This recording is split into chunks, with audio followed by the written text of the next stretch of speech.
Right now, most cities in the world are currently on lockdown states thanks to the coronavirus pandemic.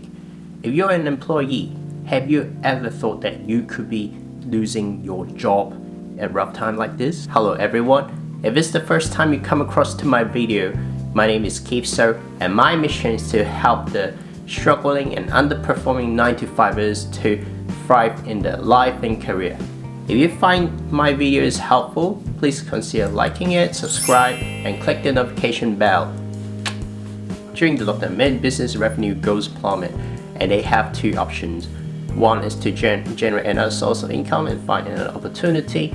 Second is to cut their costs. And of course, executing option 2 is a lot easier. They can just fire some people, or restructuring. That's what they like to use a lot. And if you have been watching news, a lot of companies have already done so. Now, you might still have your job right now, but it's definitely a worry. God knows what's going to happen next. How can you be certain next month you are still being employed? Now, if you want to avoid losing your job, then keep on watching, because I'm going to share a few tips here. Now, before we begin, we're going to do a short risk assessment first, just to make sure if your job is actually at risk. If so, how likely are you going to lose your job? It'll be your decision whether to follow my advice or not. If it turns out you're at high risk, you want to do it in urgency. Let's get started with the assessment, shall we? First of all, there'll be 3 categories that will be safe from the employment. If you fall into any one of these, then you can stop watching, because I don't want to waste your time. The first category are the ones that worked in the essential service sector. As you know, there's a shortage of doctors and nurses and storemen in supermarkets, so you see they won't be worried of losing their job, but their biggest concern is definitely a health issue rather than an employment issue. So if you're one of them, definitely look after yourself, wash your hands more often, and take care and stay healthy, please. The second categories are the ones that are irreplaceable to the company, and I'm talking about the one that has some really niche skills, like rocket scientists in SpaceX or Rocket Lab. Their skills are just too invaluable, too irreplaceable to the company, and the company can't afford to get rid of them, because if they're gone, then that means they pretty much just can't operate at all. So these people are very important, and the company won't get rid of them until the very end. Even if you lose your job, then it's still alright, because your skill is so high demanding, it's so niche, so unique, and you will get a new job in no time anyway, despite all this environment. The third category is the one that worked in the industry that the pandemic don't have any effect toward. For instance, I'm talking about the video game programmer. So you see, they can pretty much work remotely. During the lockdown, most people will be forced to stay at home and they can't go out. What can they do? Of course, gaming. Gaming is one thing they can do, and that means there'll be even a higher demand for video gamer, because there'll be more demand on games, so these people are not being affected. Are you in any one of them? If you're not in any one of those 3 categories, I have 2 more questions to ask you. First, does your department or your team is responsible for generating income? If you're responsible for generating income for the company, then your risk will be lower compared to the one that works in the operation department. Because for now, every company's top priority is to secure income, and the salespeople are the one that can bring in the revenue to the company. But on the other hand, temporarily reducing efficiency of the company is not that much of a problem, because there are not many customers anyway, and second, income is really important for them to survive. And the second question, how would you rate yourself compared to your other peers? It's common sense that if a company needs to fire some people, they start with the worst one first, and management tends to categorize their employees into 3 levels. The A players, they are the star performers of the company. The B players, which takes up the majority of the employment, they are competent, they're good, but not really outstanding. And for the last tier, they are the C players, they are the underperformers. In case you're at the bottom 20%, then I'm sorry, it's a bit too late for you.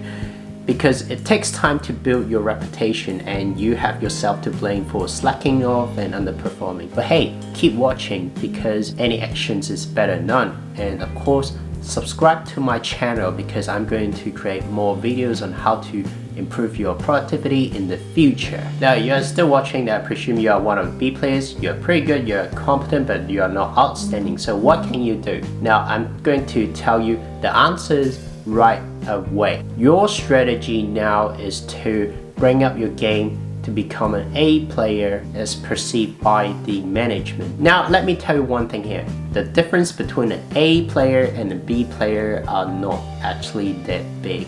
In terms of their ability, in terms of skill set, they're probably kind of on par. So what sets the A players apart is their mindset and their attitude, because by definition, A players are more aggressive and more ambitious, and they are willing to take on more tasks, take on more challenge, just so they can move on the corporate ladder quickly. B players produce results consistently, but they won't take on extra responsibilities just so they can achieve work-life balance. It's just a matter of choice. I'm not saying B players are wrong, but at critical time like this, if you want to prevent from getting fired, then you might want to consider bringing up a game, becoming an A player, at least at the management perspective, and at least during the pandemic period. So what do you need to do to let the management think that you are an A player? I have two advice for you. The first one is to be proactive and take on any troublesome tasks that you can. It really depends on which industry you are at. Most companies right now will have a cash flow issue, so there will be taking on some projects that have low profit margins, or even get the customers from hell on board, and that is really bad, right? So most of the peers will try to avoid them. You can be proactive and ask your manager to assign those projects or clients to you at a manageable level. Of course, it's unpleasant to take on those tasks because, well, who wants to deal with the customers from hell? Gonna be in pain in the butt, right? But given the current situation, they'll probably keep doing it. They'll keep on getting these kind of crappy tasks. So might as well to be proactive and accept the challenge right now, rather than playing defensive and let your boss send him over to you. The second advice for you is to have empathy for your manager or your boss. You might find this a very strange advice, because shouldn't that be other way around? At times like this, everyone is worried, and that includes your boss. I can almost guarantee that they are facing a much bigger burden than you are. Surely, it sucks if you lose your job, but it's okay. You can always look for a new one, and everyone's losing a job anyway. They can get on some government subsidies and stuff like that. But your boss stakes is a lot higher. They could have taken decades to reach to their level, or maybe spending the majority of their lifetime running their business. So can you imagine what would happen if they lose their business? Oh, I can't imagine that if I'm the boss, hey. And that is why you should have empathy for your boss or manager, so that they know you are on their side. Now, this is very important. You are on their side, and you are going to get through the difficult times with them together. You can start by communicating with your boss, proactively asking if they have anything they need. And of course, some might just be really quiet, they just take on all the tasks themselves and take on all the pressure. But you want to be proactive, right? So just reach out to them, try to observe and offer help if you can. If you have that mindset of showing empathy to your boss and manager, then you are definitely showing a massive support, and they'll definitely appreciate it. Now, this pandemic has affected virtually everyone in the planet. It's a rough time for every one of us. Everyone's affected, so we need to be united and get through this together. Being an employee, you can do your best part by supporting your boss and take on as many tasks as you can.